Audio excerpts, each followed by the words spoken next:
Tatlo ka adlaw nga Iloilo Bike Festival hiwaton sa Iloilo City. Mga partisipante halin sa gwa sang Western Visayas ginapaabot nga magtambong. Yaring balitang aton gintutukan.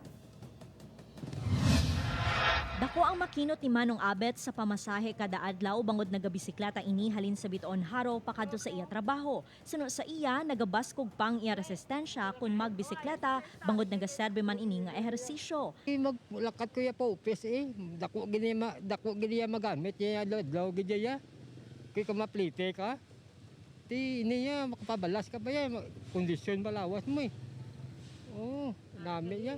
Nahibaluan nga ginakabig nga bike-friendly city kag bike capital of the Philippines ang syudad sang Iloilo. Natala na gani nga magapatigayon sang tatlo ka adlaw nga Iloilo Bike Festival ang Iloilo Festivals Foundation Incorporated. Umpisa buwas tubtob sa Domingo, July 31 nga hiwaton sa Iloilo Business Park sa diin ginatos ka mga bike riders ang magapasakop sa mga cycling events kag feature races. May Tour of Iloilo Double Century Ride nga magalibot sa bilog nga distrito sang syudad pakadto sa Iloilo Province. May bike exhibit, bike expo, criterium race, kiddie race, kag madamo pa.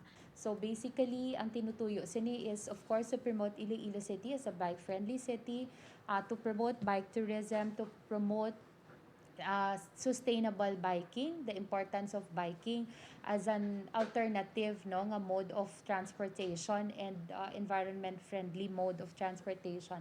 And very important of course ang safety, hindi nga at the end of the day dapat kabalo kita sa mga do's and don'ts when we ride our bikes. Malantaw man ang mga aktibidad sa Iloilo Bike Festival via online streaming sa social media pages sang IFFI kag Iloilo City Government. Upod ki Romel Porquia, Zen Kilantang, One Western Visayas.